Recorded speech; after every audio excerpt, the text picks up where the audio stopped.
So we're just going to get started, and if people come, they'll just join along. So thank you very much for being here. Welcome to this webinar brought to you by Business Station and AusIndustry under the Digital Solutions Program. My name is Junie, and I'm the founder of Propel Innovations. And thank you very much for having me workshop this session on customer experience and customer journey websites that people wanted to come back to. And thanks to you all, the audience, for attending this workshop. It's actually a pleasure to be here to connect with small businesses and small business community like yourselves.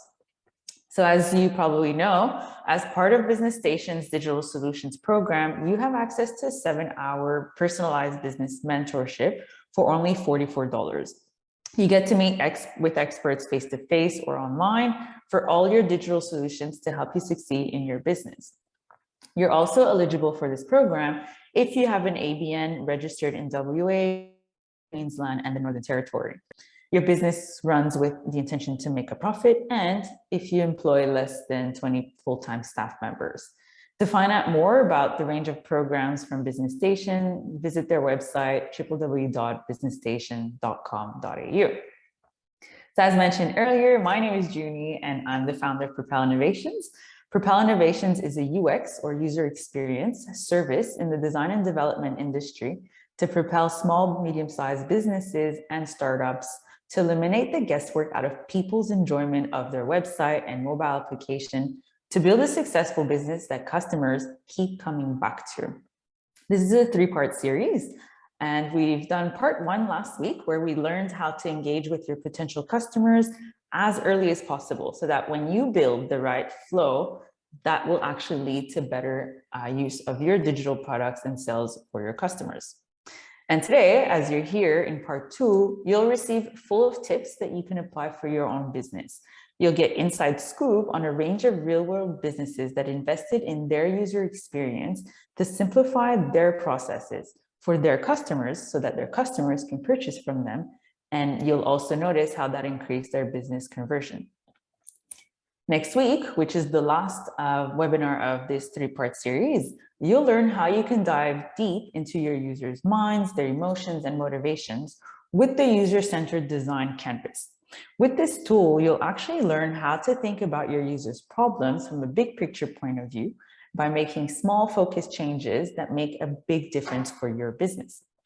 You can register to the next webinar, which is next week, May 10th, by visiting Propel Innovations' Facebook page. Now, in today's session, in part 3 of this free 3-part webinar series on customer journey, websites that people keep coming back to, you'll receive business tips on how to solve your customer's journey with key aspects of how your users use your website. And you'll see how these businesses made quick and simple, or changed a few things to make it quick and simple for their users to sign up for their service, how they used feedback from their customers so that the website worked and matched the needs of both the business owner and the customers, and how those same feedback actually helps change or choose the right features and put them in the right place to make the customer's experience as smooth as possible. Now, this is going to be a very interactive presentation, and at times I will be asking you questions, so I do encourage you to participate and volunteer through the session. This is an opportunity as well to connect amongst one another and deliver real solutions for real people that want to keep coming back to your business and using your products or services. So let's start. Now I want to hear from you. I could have a couple of volunteers. Why are you attending this session, right? So feel free to unmute yourself or turn on your camera if you want to speak. If you're too shy, you could also leave your answers in the chat. So any volunteers? Yeah, Lenita. Yeah, hi everyone. I'm here because I run my own business and I have a website, and it's always nice to learn something new, and I do feel like my website needs a big update. But sort of knowing, you know, what to do with it, and also I guess time. I'm very fortunate that I do have a lot of clients that are coming regularly, so I don't sort of have that worry of finding clients, but I would still like to have my website looking nice, and I'm hoping to get some ideas from being here this morning. Yeah, that's excellent. Glad to hear that, Lenita. And I think it's really important what you mentioned, that it's always good to keep refreshing your website, that you're relevant for your customers, but also that you keep getting customers, even if you're still having like a lot, or you don't have to worry about it. So thank you very much for sharing, and welcome. Yeah. Thank you. Yeah. So Esther. Yep. So for me, I'm at the stage where we're revamping our website. So I thought this might be good, and also remapping our customer personas and their customer journey. Yeah, definitely. That's really good to hear. And what kind of business is your business? We're in technology. Yeah, technology. So what kind of technology are we talking? So we're in artificial intelligence, but I think one of the challenges we've got is that we are not B2C, so we are B2E, which is even bigger than selling to businesses. We're actually selling to enterprises, mostly governments, different types of government departments, like in health and in defense. Yep. No, definitely. And no matter whether it's a B2C or B2B or B2E, again, it's always about the people. Like, what is it that the people need and want, and how do we fit it with the technology that we can provide for them to solve their problem? So that's really cool. Very excellent. Thanks for sharing. Did I hear someone speak? Did one more person want to share? No, that's fine. No worries. Don't worry if you haven't spoken to now. I have plenty of other series of questions that you'll have a chance to participate as well. So a little bit about me. So what led me actually into UX, or user experience, was by having a diverse background and rich experience working in customer service and with people. I worked in industries like banking, events, hospitality, not-for-profits, and education. And with all of that experience, I actually discovered the importance of building empathy to solve people's problems and deliver a service that actually left customers satisfied. I also believe that my exposure to various cultures helped me understand certain barriers that I may not have had firsthand experience with. However, I had built empathy, and I learned to actively listen to people's stories. In addition to that, I decided to understand how systems work by studying policy design and management. So with my creative thinking, my solutions-focused attitude, and strategic mindset, I learned how to approach complex problems with solutions that mattered for people. And it was in 2017 that I discovered design thinking. Design thinking was part of, which is in common with user experience or customer journey. But it was when I was working with the service innovation and development team, we had to introduce a new approach to delivering services. So rather than assuming our solutions were the best solutions, we actually flipped the script and asked, why not find out from those we serve the problems they face daily and how that affected them? And with that experience, I also brought that when I worked within an IT team as an application support officer. My role within the team is that I had to help the team implement a new software within an organization. And what I noticed were numerous issues in the implementation process. And one of them was that staff were actually rejecting the software. Now, why am I sharing this with you? It's because user experience, or UX, how you would hear it, or user-centered design, it all stems from design thinking. And design thinking is about focusing on understanding people's minds, their emotions, and motivations. It also allows us to build products that actually solve real problems for real people. And with this bag of experience and transferable skills, I wanted to marry it all and help businesses like yourselves understand how important it is to engage with your customers early on to keep them coming back and doing business with you over and over again. So in part one of the 3-part series, which we did last week, we explored that with 1% of users saying websites meet their expectations, businesses keep losing money from 99% of users because their website or app just isn't user-friendly. So even if you build your website to your own taste, you're not meeting your users' expectations. All your users want is to get onto your platform and buy from you in easy steps. So designing your platform with your users will uncover what they like, what they don't like, and why. And that is very powerful in building trust with your customers from the start. Already, there's so much competition online, and it's a tough road to build on an online business. So if you're already in this game and you're noticing that your customers keep leaving you, or you deserve, or that, for example, you're like, I think it was Lenita who mentioned that, we need to revamp and just refresh our website. That's really good, because you actually deserve to know why your customers keep leaving your website and buying from your competition. Or as well, how do you find a way to keep increasing your market? To beat the competition, you need to have your users by your side from the start of designing your website or app, so you don't have to feel powerless in a swarm of competition. And no matter how big or how small your website is, the only size you should care about is a large pool of users happy to keep buying from you. So putting out a product without knowing your users is literally like asking your users to marry you on a first date. No one will actually say yes.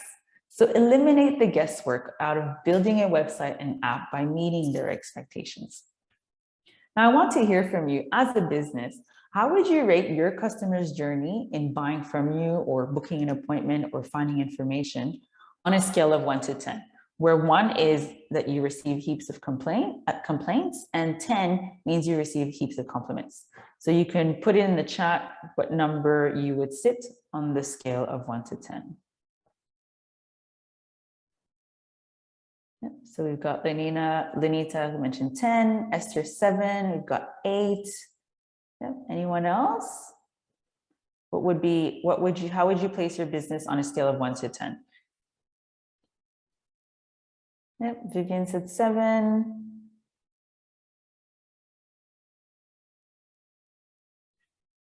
I see a few other people haven't answered. It's okay if you're unsure. It's also good as well if you're not sure, because then you know where you sit on the scale, 5 to 10. Awesome. So I want to ask, so it's really good to hear that, we have pretty high from 5 up and nothing from 5 under. So that's amazing, because then it says that, you're aware of where you're at with your business. Now, I just want to hear from people, actually from either Yvonne. I'd like to hear from you why you scored you mentioned 8. Is Yvonne still here? Yeah. Yes. Hi. Yay. Hi, Yvonne. So I'm curious to know, so you scored an 8. I want to know why you chose this number. Well, most people say it is simple to go through. And as you said as well, you're not doing it for yourself, but I myself as well find it that I've lumped too much information in, but the booking process of the website is very simple, if that makes sense. Yeah, no, that's really good. So then what I'm hearing is that a challenge that maybe your customers might be facing is having too much information? Well, it might be because I do a boat hire company, and I need a lot of information from them, because I'm not, if I had my own jetty and people can come on board, that's fine. Yeah. But because I don't, and I need to know all the information before I take the boat down, I need, a lot of information from them. And it's also a safety issue as well, where I need them to be as prepared as possible as well. So, Yep. Awesome. Thanks for sharing. Priya, I see you've chosen 5. Priya, can you unmute yourself? I'd love to hear why you chose this number. Hi, I'm fairly new. My business just started. It's less than 1 year old. Yeah. And so right now I'm just learning a lot of new things. I don't really have a customer base yet. Like, I have made a couple of sales, but I wouldn't say that I've gotten a lot of feedback or reviews so far. Yeah. So I don't think I've earned those numbers yet. Hope one day, but I don't want to rate myself so high when I haven't seen that feedback yet. Yeah. Those are really good points. And you've heard from, 3 different businesses who are at different stages and how they scale. Yes. And so, for example, and one more, I'm actually curious to know, Dan, why did you score 10? Because we're good. No. Love it. My wife and I have a little small business. We actually build apps and websites. We recently built a website for ourselves, but for the last 12 months or so, it's just sort of through word of mouth. My background is through car sales, the conglomerate there, and also running Volkswagen state of Queensland. So from a bit of feedback there as how a business would operate, I got chatting with a few other businesses in the local chamber of Commerce, and they're like, can you build me a website? Can you build me a website? I'm building my website. Have you got some questions here as well? So I just sort of started off as just being, I don't know, an ear, a soundboard for somebody, and then thinking, actually, I'm pretty good at this. And we can help without having to charge, tens and $20,000 worth of websites. There's plenty of platforms out there that help you do it yourself, like Shopify and Wix and that sort of jazz, which are all fantastic websites, but everything always has pros and cons. So if you jump onto quick plug, if you jump on the DigiWin, you'll be able to see a bit of reviews there for us. But quite proud of what we're able to bring. Is sort of a bit of a consultative approach. So without being too ego, I think we do a pretty good job because we haven't been relied upon a website or search engine marketing or whatever it might be. It's just more of word of mouth. And I think that's probably, no matter how technology evolves, I think the best form of advertising is certainly word of mouth. And people obviously will always believe what they're told, more so than what maybe they read themselves. So we put a lot of faith in our fellow man. Awesome. Great. Thanks a lot for all sharing. And Lenita also responded or shared that, that's her experience too. It's awesome. All right. So again, you would have heard probably terms like customer experience or CX or user experience in UX. And you might think, okay, well, what is the difference, right? Well, customer experience or CX is the way that customers actually think of their relationship with your brand, your company, and your products or services. It's the first impression a potential customer receives about your company and continues on through every phase of their journey. It's pretty much a long-term relationship. Whereas UX, it actually focuses, or user experience, focuses on specific user interactions with your product. So when we may say product, we say things like websites or app, right? And UX is all about how the end users of your product find the experience of working with it. So UX professionals or UX researchers like myself, what we do is we look at how your product, application, or website performs with the people. So the people who are your users and how they actually use it on regularly. Now, UX is actually a term that was coined in the 90s. And obviously as language progresses and it evolves, the term CX, so customer experience, has become more common. But the most important thing that you need to keep in mind and to understand is that there are multiple levels of experience a customer or user goes through when they interact with your business. And each point of their journey is equally important in delivering a good experience to your users.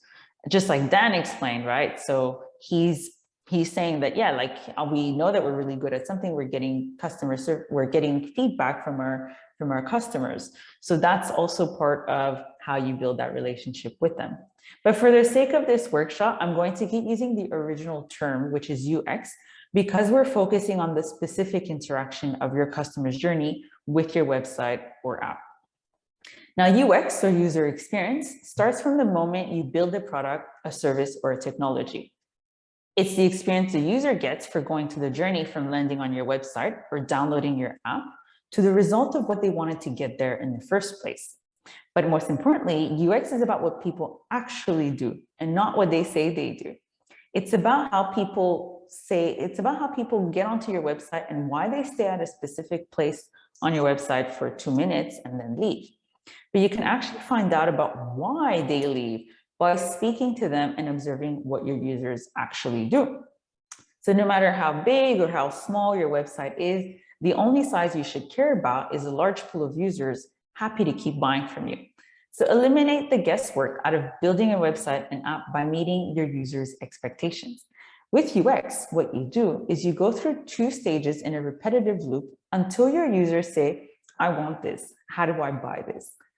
So first, how you do it is that you start by uncovering your user's experience. So we're talking about what do they like, what don't they like, and why.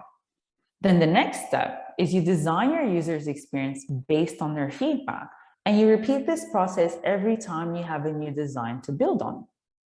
So let's break it down. When you're uncovering your user's experience, there are several steps that you need to take. And I'm going to emphasize that this part is by far the most important part of your design. Now, why is that? Well, it's the stage where you actually get exclusive access to your users' minds, their emotions, and their motivations. It's the part where you find out previous behaviors of similar experiences. So we'll take, for example, I'll just say, for example, in my case, I had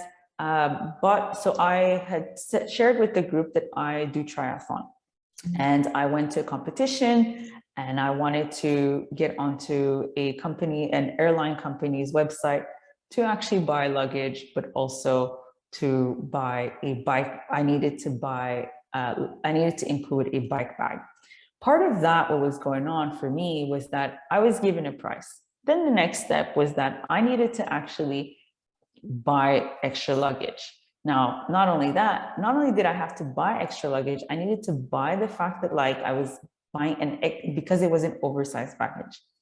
So the constant going from one step to another without me even knowing what was ahead, that actually creates an experience that is frustrating. And I'm sure you all can relate as well. If you think about the most recent time that you actually went on a website or you wanted to buy something, think about the steps that you had to take. Think about how you felt when you were going through it, and think about if it made it easy for you or not. And this is the same thing when you build your website or app. Once you start talking to your customers, and once you understand your customer's journey, you can define what the problem your user is having, and which is what we call pain points. And it gives you a clearer direction on what types of solutions you can come up with and test those solutions with them. So say, for instance, with that airline company, in my experience, if they knew every pain point I was going through, they would actually change the process by which to buy luggage with them, but also the process by which to inform me that if I'm actually buying an oversized luggage, to let me know in advance, or pretty much include the pricing of an oversized luggage, include it within the pricing. Now that you have a breadth of information from your user, you can then start designing solutions. It's all about getting creative with solutions, to building a website that's small and affordable. Test how useful the information is. Listen to what your users provide as feedback and make those changes. So I'm also going to emphasize that that stage of design doesn't mean that you need to have the perfect website to test.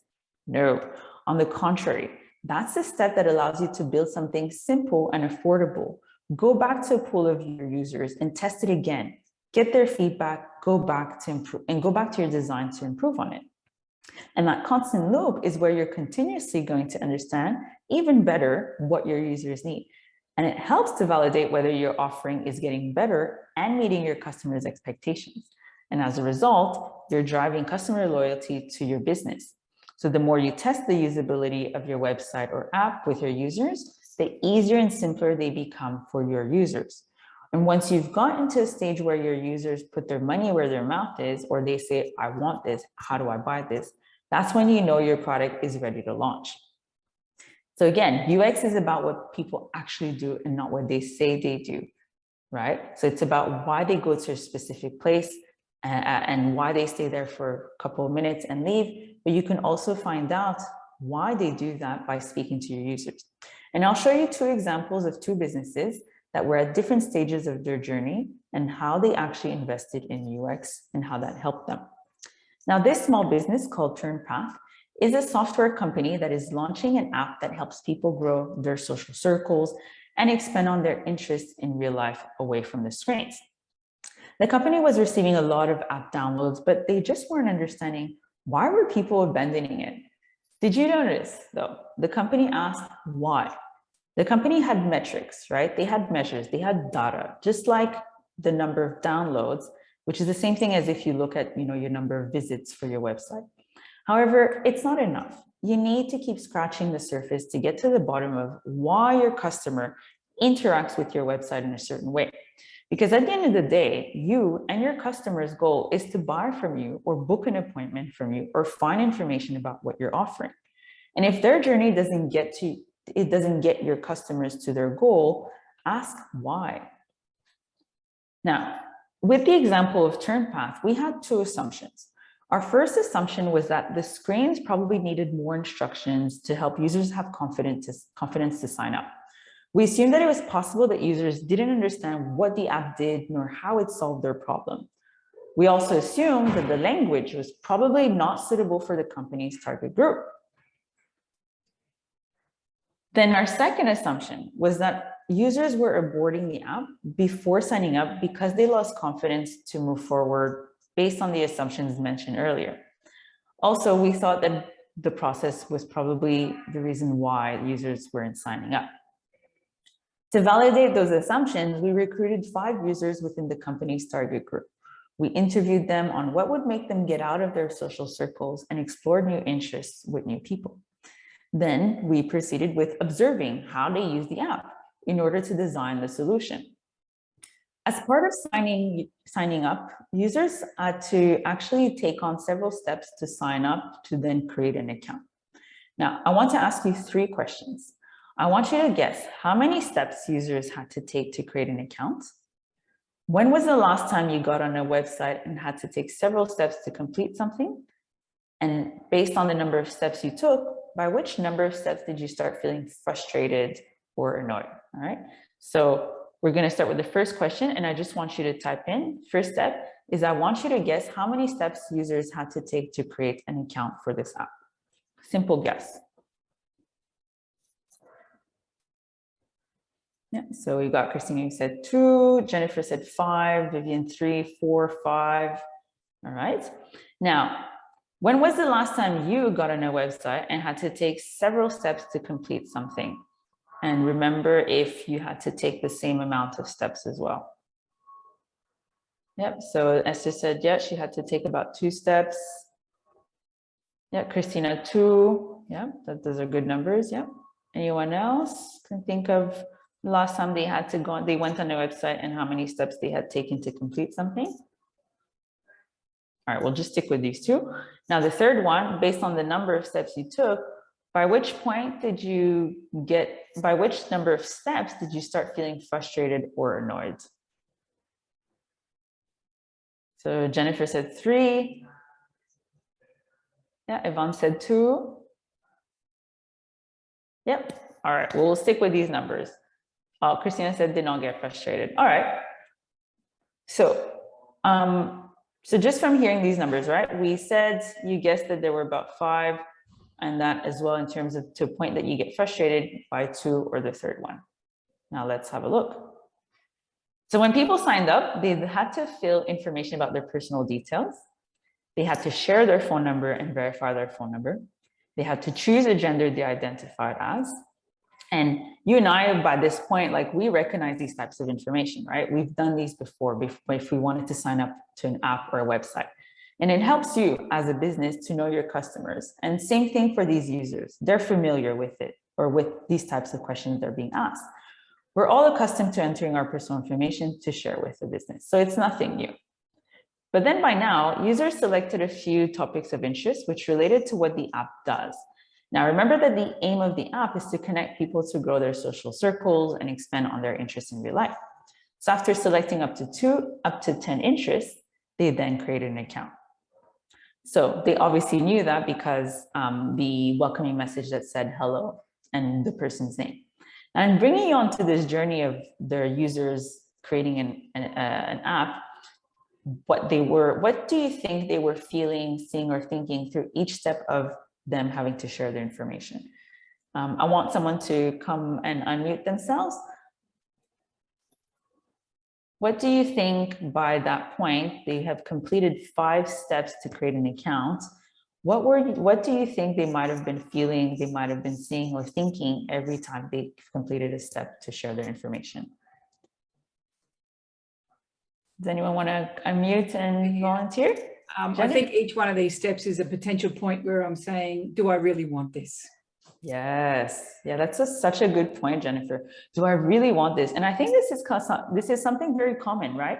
Because some of you have said by the time you hit the second step or the third step, you're trying to ask yourself, do I really want this? Yeah, thank you, Jennifer. Anyone else wants to share how they're probably feeling, thinking, or saying by then? If they were in the shoes of, if you had to take on these 5 steps?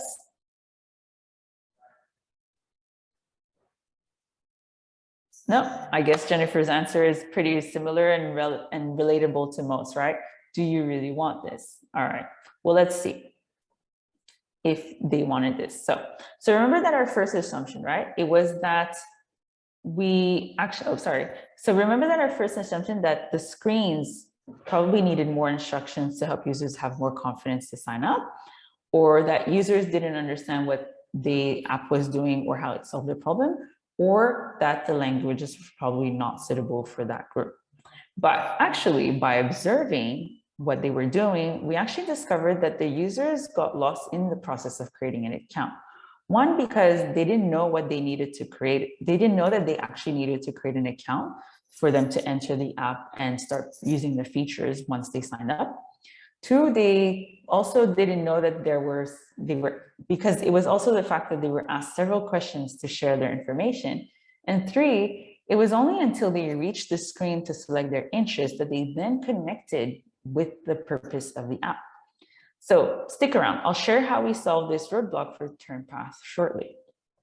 Our second assumption was that users were boarding the app before signing up because they lost confidence to move forward. Now I'm showing you here 2 consecutive screens to the sign-up process. Screen 1 is the first screen the user sees. Now, can you tell me where it says sign up in screen 1? If anyone can just volunteer themselves. Do you see where the sign up is on the screen? Oh, it's at the bottom where after login. Correct. Yeah, it's at the bottom after login. Very good. Now in screen 2, which is this consecutive screen to screen 1, can you tell me where it says sign up in screen 2? There's actually both. So there's the same one that is down at the bottom after the login, and there's one at the top.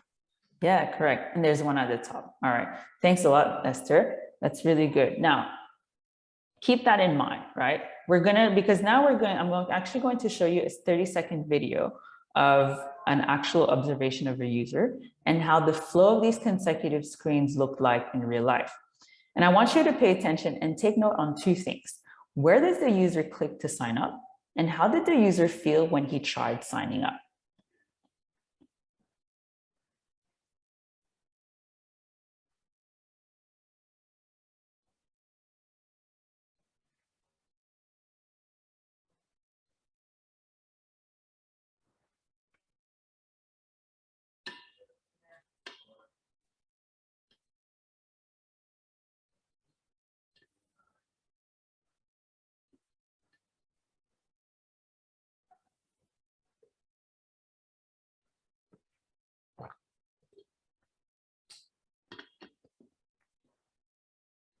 All right, now tell me, from the 2 questions that I asked, where did the user click to sign up? And how did the user feel when he tried signing up?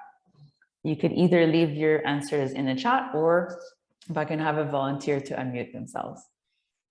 I think the problem is that they're thinking that they are signing up, but that is actually a login screen. Yeah, absolutely, absolutely. And you noticed how as well, he ended up clicking the sign up at the top right, rather than the sign up at the bottom. So there's that confusion, right? So when we observed that when users were having trouble signing up, they also remedied the problem with their Apple ID, which is what happened with other users. Now that I took you on the journey of interviewing your users and observing what users actually do to discover how to make it easy for them to sign up to your service, let's actually redesign these steps to simplify their journey, your customer's journey, with using this app. It's also the same principles that you would take if you have a website. So let's start with the sign up process. So remember that we had this confusing sign up on screen 1, where the sign up was in screen 1 under login. And then in screen 2, there was the same one that's under the login, but it also popped up when the user typed his email. We're going to simplify the following steps by designing a more intuitive screen. So we go on by first, remember how at first there were 4 screens of the app describing to the user what the app was doing before they could sign up. So what we did is instead, we redesigned the screen to give users the choice to swipe across and get information about the app if they wanted to read it, because we also had noticed through users that some were just swiping, they weren't reading the information, or to proceed with the sign-up process. With the sign-up process, we looked at clear buttons that would give users the choice to either sign in with their Apple ID, which users use more frequently when we observed them, or to log in if they were a previous user of the app, or to sign up for the first time. So as soon as they entered the app, we informed them that the next step would be to create an account. We then went from 5 screens until the users can create an account to 1 screen, where users enter their personal details to create the account. By removing just the unnecessary steps, we validated our assumptions that the screens didn't need more instructions to help users have more confidence to sign up. Users actually needed to sign up more efficiently, and they were familiar with using the Apple ID sign-in to enter the app. And that, in fact, users understood the purpose of the app, which was to help people grow their social circles and expand on their interest in real life, away from the screen. And it also showed us that this app would work for people who are adventurous, so the language actually didn't impact people's decision to move forward in using the app. Now, hear what TurnPath had to say.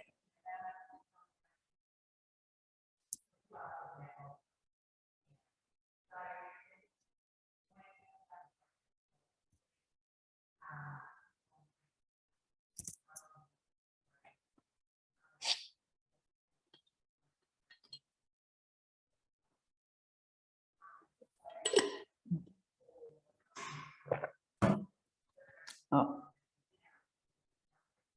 Someone said that you can't hear. Can anyone else not hear it?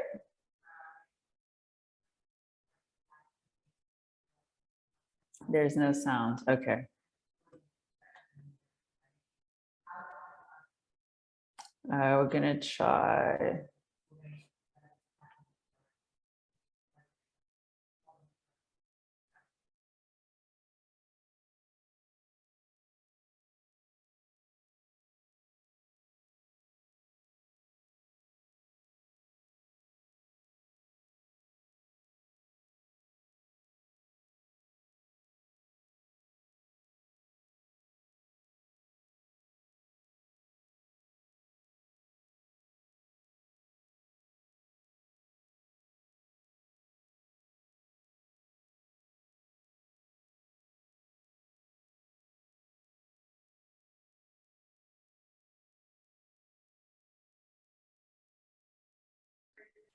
Yeah, so yes, I was just explaining that the business was just explaining their experience of going through that. But I can share it with you later on. I can share the video with you later on. So far we actually covered how quick and simple it is to sign up your service by knowing your customers' problems. We also looked at how to observe how your users interact with your digital solution, so whether it's an app or a website, and how to simplify the process. Now, if you're someone who started a business, and I know someone mentioned earlier that they're at the start, or if you're looking to revamp your website, listen to this small business journey in designing her website with her users in mind.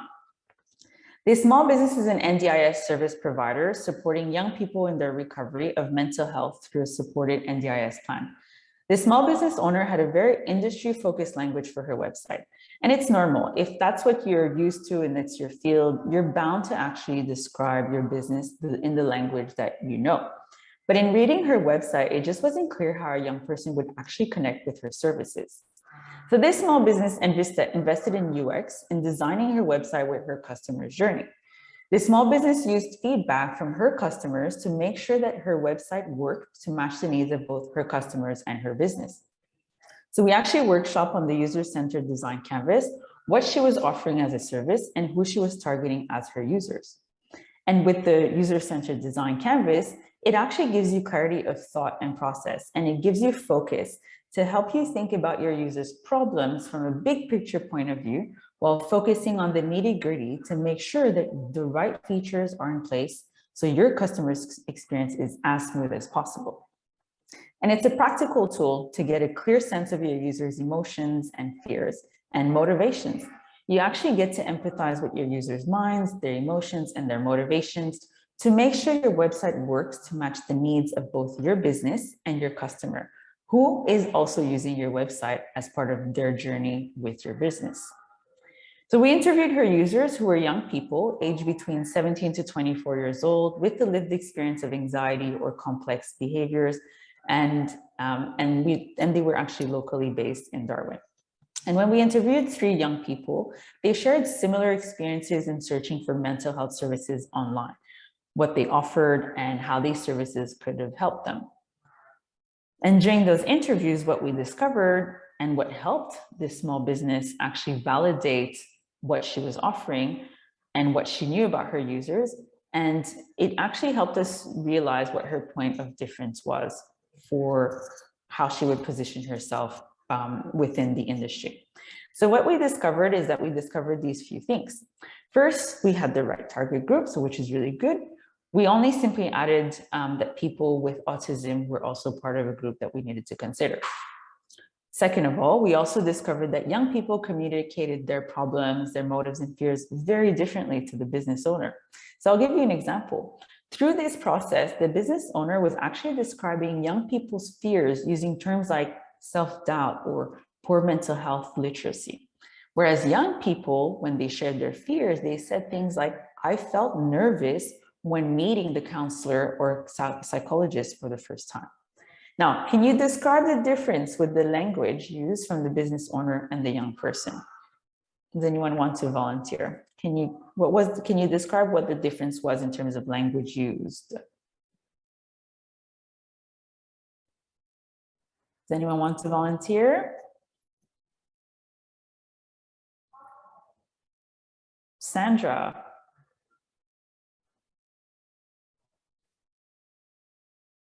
Hi, Sandra, I can see you've unmuted.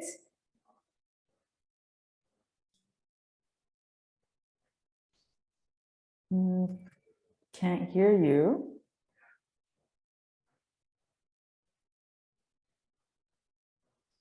All right, well, we're going to ask someone else. Yvonne, would you like to volunteer?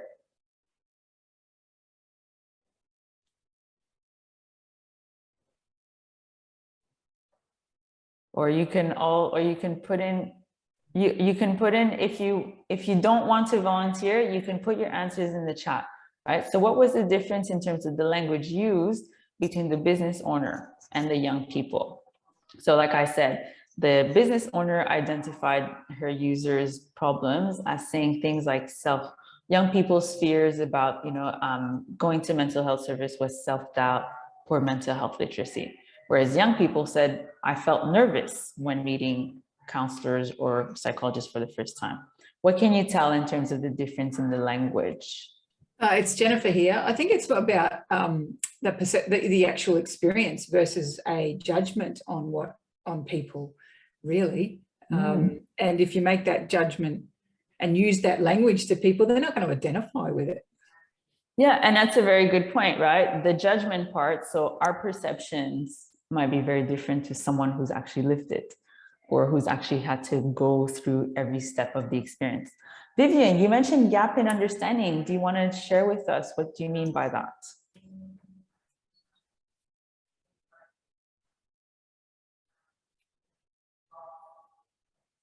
So Vivian mentioned gap in understanding. So understanding in language, yeah, it could be as well understanding in terms of maybe because this person is not a young person who has had the experience of searching online for services. So it's quite important, right? This is, yeah, I'm writing in slang as well could be an appropriate thing. However, these are all assumptions that we can have, right? But what's really important, what makes the difference is when you actually interview your customers, you receive those exclusive access into their emotions, their minds, but also in the language that they use, because that's going to express to you, that's going to help you understand what their actual previous experience has been like with your competitors' services. So, and also in positioning you as an alternative service, because in this situation with young people, what we noticed is that we needed to focus her business on supporting young people and explaining what they would actually expect in simple language that they can understand, and giving them the confidence that it's okay if one way of managing their mental health recovery doesn't work for them. Again, this was language and this was information given to us by them. And after interviewing the users, we drafted the design of the web and put it to the test to get feedback on how easy it is to use, how intuitive it is, and how easy it is to understand. So in a second, we'll try again if this video works. If it doesn't, that's fine. We'll just move ahead with what the feedback was. But just listen out to what these users have said in terms of their feedback. Just let me know if you hear this one.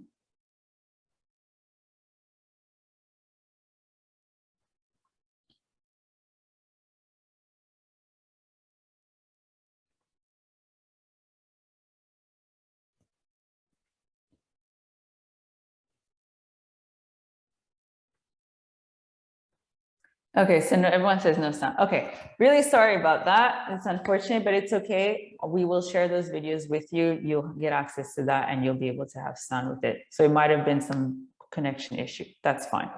What was happening there was that we were actually using a phone, an actual phone, and getting the customer to actually to go through the website and tell us what was going on. What they had given us in terms of feedback was that they wanted something where it's easy for them to book themselves in and not have to wait for a referral. So that's the kind of information they wanted to know. And that's also the kind of information that they appreciated, with the fact that it was easy to book, but also that they also wanted to know, or they gave us as feedback, that they don't want to have to go and have different people be part of their process of their recovery. So they wanted one person and not have to be switched over time and time again and not having to repeat their story. So this is the kind of information that not even the business owner had an idea of.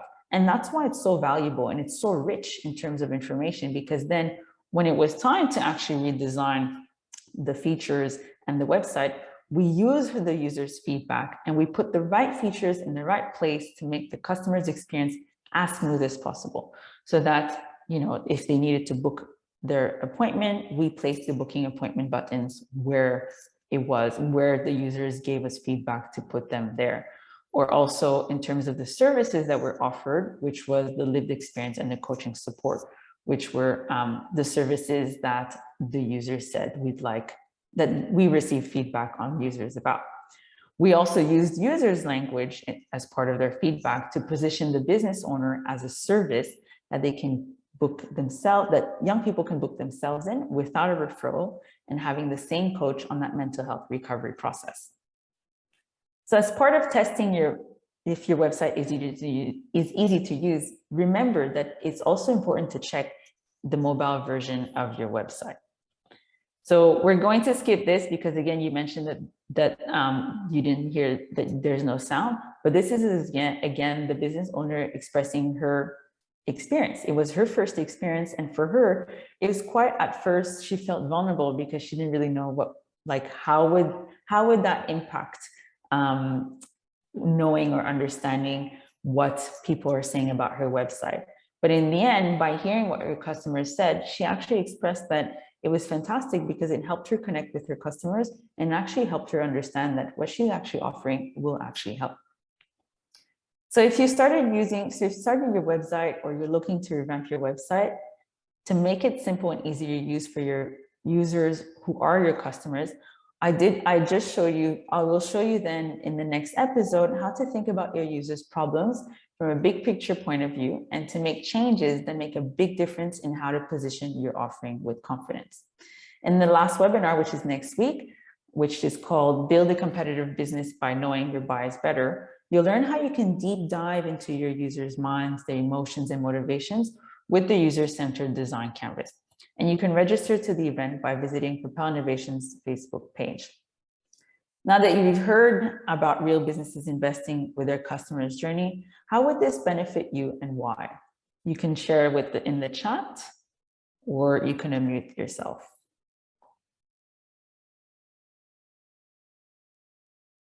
So now that you've seen through real businesses that have invested in their customers' journey, how would this benefit you with your business and why?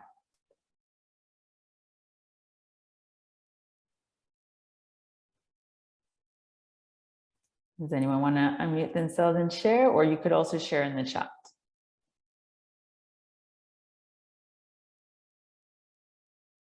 Right? It's a little bit hard because we have most of the videos are not working, so we didn't see the samples of the actual customer journey that you were talking about. So yeah, well, I'll share. You'll have access to that on the Business Station, so you'll be able to go to those videos to actually see how these people have actually gone through it. Yep. So yeah, so as you saw, part of this is that you also experience how you can actually see your users' feedback, right? It's very much important that when you think about your business, that you also think about, well, the people that are going to be behind it, and look at how, and if you have those assumptions, think about how to validate these assumptions, which are by interviewing your users, by also looking at how and observing what they do, so that you can actually employ the language that they use, that you can also make sure that you put in the right features at the right place. So when we'll give you access to the Business Station, and you'll be able to access the videos with sound, you'll definitely see that the biggest advantage that this has for you is that it puts you in a better place, in a better position against your competitors. So if you want to know how to actually canvas your users' problems and position your business solution in a competitive market, you can come next week on May 10th in the last webinar, which is to build a competitive business by knowing your business better, where you'll learn how you can dive deep into your users' minds, their emotions and motivations by using the user-centered design canvas. So register to the event by visiting Propel Innovations' Facebook page. Thank you for your time, for your patience. We'll definitely share this video so you can hear the videos that are on there. And thank you very much for interacting in this presentation. You can follow me at Propel Innovations on LinkedIn, Facebook, or Instagram, or Propel_UX on Twitter. Thank you very much, and hope to see you next week.